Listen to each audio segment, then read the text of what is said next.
Welcome back to Self-Invested. My name's Lemuel, and in this video I'm going to be providing an update on the leasehold reforms that the government announced last year, January. Just as a quick reminder, the government announced 4 reforms, which were to increase the length of lease extensions from 90 years to 990 years, introduce an online calculator to standardize the cost of lease extensions, abolish marriage value, and then the 4th was to abolish ground rent. I'm not going to go into as much detail as I did in my previous video about this announcement because I want to try and make this video as short as possible. So if you haven't seen that video, or you're not very familiar with the reforms, or you're not familiar with terms like ground rent or marriage value, then I suggest that you go and watch that video I did previously and then come back and watch this one because it will make a lot more sense. Now, I'll put a picture of the thumbnail on the screen now and provide a link to that video in the tab above my head, but also down in the description to this video. If you find this useful, make sure you give this video a like because it really helps this channel grow and this video be seen by more people.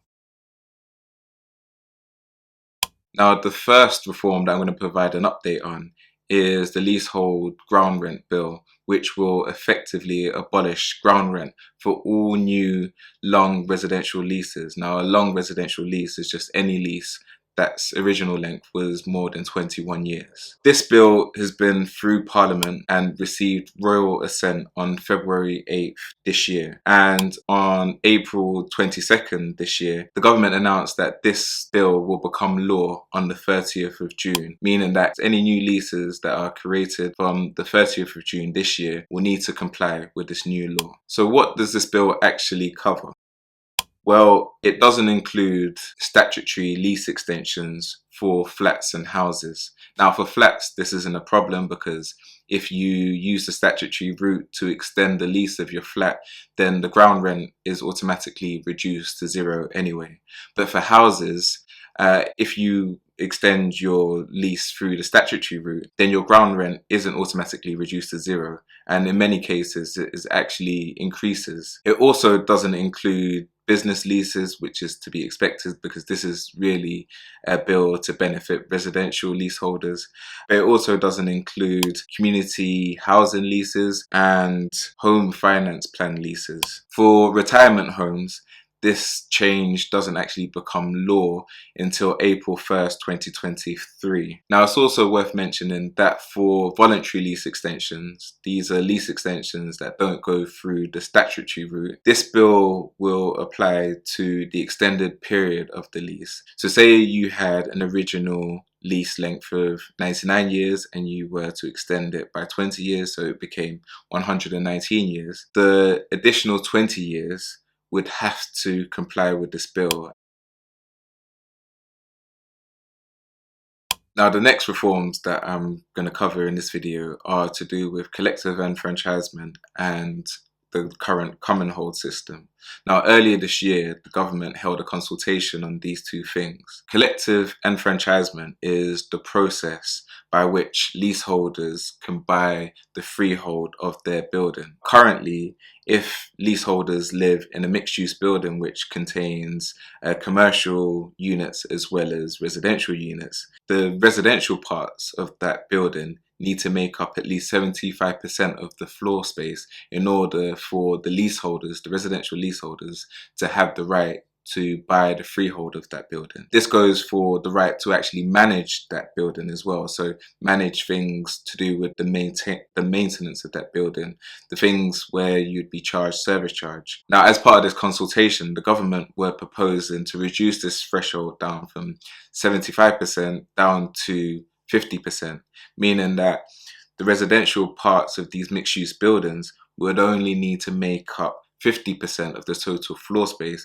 in order for residential leaseholders to have the right to buy their freehold and also have the right to manage their building. This is a positive change because it means that more residential leaseholders will gain the right to actually buy the freehold of their building. And if they don't want to buy the freehold of their building, they just want to manage it, they'll also, with this change, be able to bid collectively to manage their building and have more control over service charge costs and how their building is managed. In addition to this, the government planned to make it easier and cheaper for residential leaseholders to buy the freehold of their building by introducing a mandatory lease back to landlords for the non-residential parts of buildings. So currently, if residential leaseholders want to buy the freehold of their building and their building contains commercial units, shops or offices, then they need to pay for all parts of their building, including the commercial parts of their building, which can make this whole collective enfranchisement process very expensive. There's no obligation for the landlord to retain ownership of the commercial parts of their building, but the government planned to make it a mandatory requirement for landlords to retain ownership of the commercial parts of their building. This means that it will make it cheaper for residential leaseholders to buy the freehold of their building because they will only need to pay for the residential parts of their building. Now, the second change that the government consulted on earlier this year was to do with the current Commonhold system, which is a form of freehold ownership where flat owners own the freehold of their building and communal areas permanently from the outset. It's an improvement to the leasehold system where there's a landlord, somebody else that owns the freehold, and leaseholders only own the right to live in their flat for a set period of time. Now, there were two changes that the government were proposing to the current Commonhold system, and the first was to do with shared ownership. Now, currently, the Commonhold system isn't very compatible with shared ownership because with Commonhold, the longest lease that you can have is 7 years. Now, this doesn't work for shared ownership because shared owners have to partly rent their home, which means the part of their home that they don't own needs to have a lease.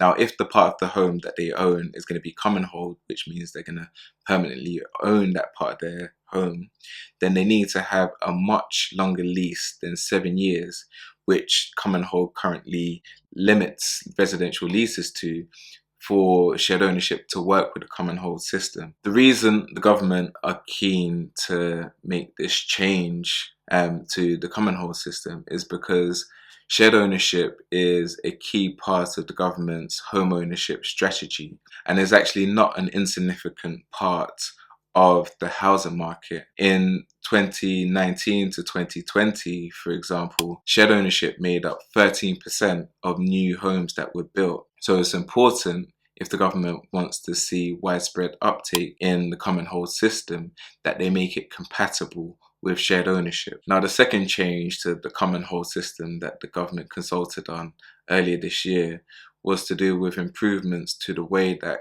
Commonhold units are sold to make it more efficient and transparent in terms of costs and timescales.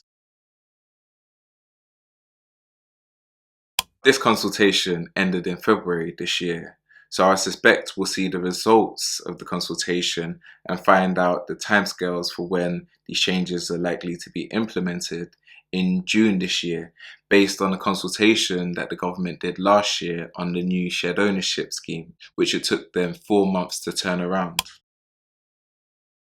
Now, the government is still planning to make further changes that I haven't mentioned in this video to the current leasehold system to make it easier and cheaper for residential leaseholders to extend their lease and to buy the freehold of their property. Now, these changes include increasing the lease extension length from 90 years to 990 years, abolishing marriage value, which is an additional cost that leaseholders have to pay if they want to extend their lease and their lease has dropped below 80 years, and capping the treatment of ground rent when calculating the cost of a lease extension to 0.1% of a property's value. Now, it's not clear when these changes are going to be made. It's likely going to be years in the future. All we can say is that these changes aren't as far along as the other two changes I mentioned in this video. That brings us to the end of the video. If you found it useful, make sure you give this video a like. And if you've got any comments or questions, please leave them down in the comment section below. And I'll see you in the next one. Take care. Bye.